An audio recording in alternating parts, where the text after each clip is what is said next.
shit, yeah, they bread stank. Walk up in the club, dripping like I'm fresh paint. I can see through the facade like an... What's going on, fight fans? It's another great day when you love MMA. Welcome back to Matty Fight Talk. So Jake Paul was supposed to be taking on Tommy Fury August 6th. Tommy Fury had some visa issues when he was at the airport trying to enter the U.S. They wouldn't allow him to. And now this is Tommy Fury's side of things, saying that they weren't going to let him into the U.S. He wasn't going to be able to take the fight, blah, blah, blah. To me, it sounded like a bunch of excuses and him kind of just being a pussy. And according to Jake Paul, you know, they were hitting Tommy Fury up after they found that out. Like, hey, man, what can we do? You know, what do you need to do? We want to get this fight. We want to get this going. And honestly, to Tommy Fury, like, they're trying to throw this guy a bag. So I don't know. He didn't respond to any of these. Kind of went into a hiding. But I think, you know, he's not on Tyson Fury's level. He's Tyson Fury's younger brother. I don't think that he's used to those lights, to what Jake Paul is going to do. You know, Jake Paul probably plays those mental games. Maybe he doesn't want to deal with that. Not everybody's built for that. And the guy's still young and early in his career. But regardless, he's out of the fight. Jake Paul terminated that. He said, nah, bro, if you're not going to answer me, we're not going to have this. I'm not going to give you money and to have you dick me around. So he replaced Tommy Fury. So the fight's still going down August 6th, Madison Square Garden, MSG, as you guys like to say, against Hasim Rahman Jr.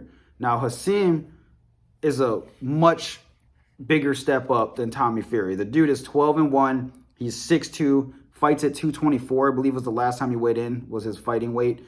It's pretty ridiculous. The guy's a heavyweight. Now, Jake Paul's not a little dude. He's 6'1", usually fights around, I believe, 191, in that range.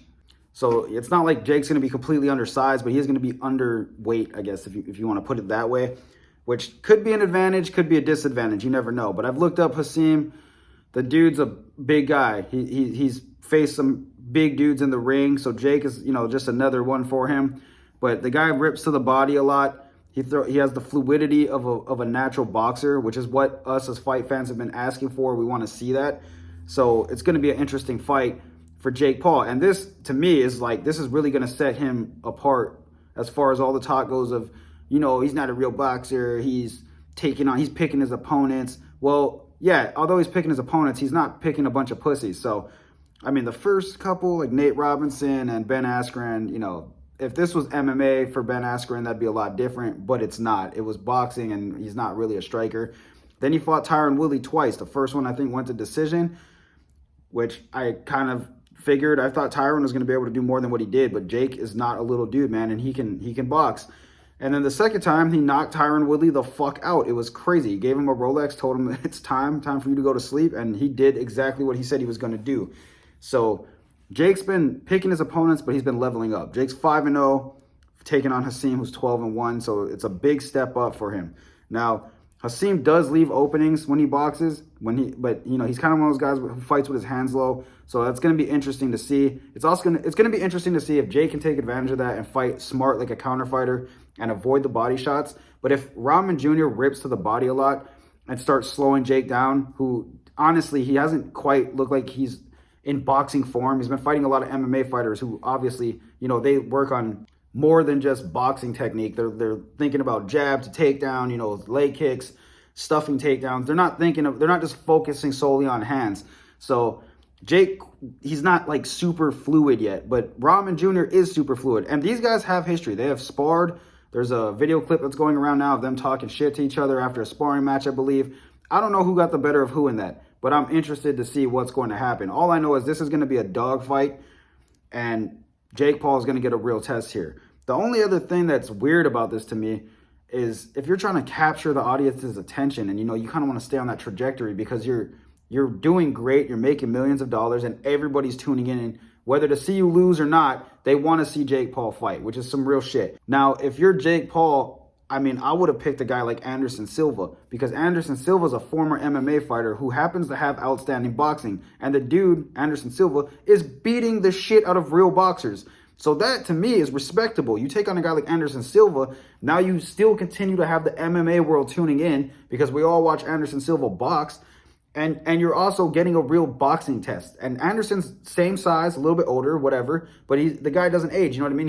He's in a young man's sport, fighting young men and beating the shit out of them. So Jake, that would have been a good test for Jake. Around the same weight, You know, they both could have came in at 190, 200, whatever. And I think that would have drew a lot of eyes to their fight. But instead, he chose Tommy Fury again, who seems to be a pussy when it comes to fighting Jake Paul. Pulls out of the fight. Now we got Rahman Jr stepping in. Now, this is what's dangerous about that. Maybe a lot of people don't know who this is, but I've done the research on him. The guy's fucking heavy-handed. I mean, he's going to be bringing it, and he's a real boxer. And that's the dangerous part about this, is that you're picking a guy who, no offense, you know, he's good at boxing, but maybe not a lot of people know him. So maybe you're getting less eyes on you now, and then you might fuck around and accidentally get knocked out.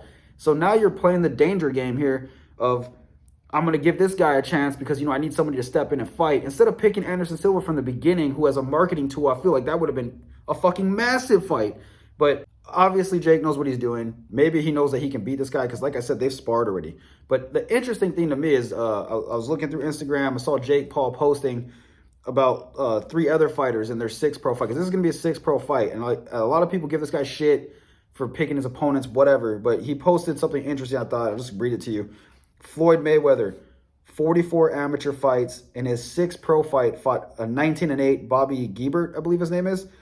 And I just thought that was interesting because, well, that's not that bad of a record for your 6th pro fight. That's actually pretty good for Floyd Mayweather. So he was just proving a point. Like, you know, I'm in my 6th fight. I'm taking on a guy who's 12-1. Then he posted a pic or another slide of Canelo Alvarez, who had 46 amateur fights, and in his 6th pro fight fought a 2-2 Juan Hernandez.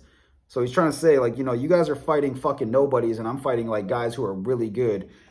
And you got to remember too, these guys have had 44, 46 amateur fights, and they're taking on, you know, kind of like, I would say, weak records as far as like their 6th pro fight goes, besides Floyd. And then he posted another slide of Gervonta Davis, 34 amateur fights. In his 6th pro fight, he fought a 2-8 James Franks or whatever his name is. Yeah, 2-8. That's the record, regardless. That's insane. You know what I mean? You're fighting a 2-8 dude in your 6th pro fight. So he's saying you guys are, you know, you guys just glorify yourselves and build and pad your records, basically. Now, although these guys are all world-class fighters and they take on high-level competition now, he's saying in your 6th pro fight, you guys are fighting a bunch of scrubs. So give me some credit. You know what I mean? I'm taking on a 12-1 dude who's in a heavyweight division, 1 class up. He's stepping up in this fight. So, and this is coming from a guy, me, who kind of was hating on this dude because I didn't take him serious when he came over to boxing. But you don't see the work that these guys are putting in behind closed doors. And obviously Jake's doing that. Now, I mean, I hate to say this, but the motherfucker could be on steroids. We don't know because nobody gets drug tested in these fights. It's his promotion. You never know. He could be on some sort of performance enhancers, whatever. I'm not going to say that because I don't want to make an excuse for this. But the dude, he either has fucking heavy-ass hands or this dude is on some shit. But regardless, he is stepping up big time for this fight, and he's taking on a dude that's a big dude in a heavyweight class who has some heavy hands. It's going to be interesting. I mean, I don't know too much about this guy, but I do know that Jake Paul does what he says, so I'm interested to see if he's going to be able to back it up. Like always, guys, hit me in the comments. Let me know who you guys think is going to win this fight, and if he should have took this fight or picked a better opponent from the beginning. I thought he should have picked Anderson Silva. But anyway, like my video, subscribe to my channel, and I'll see you guys on the next one. Haters talking shit, yeah, they breath stank.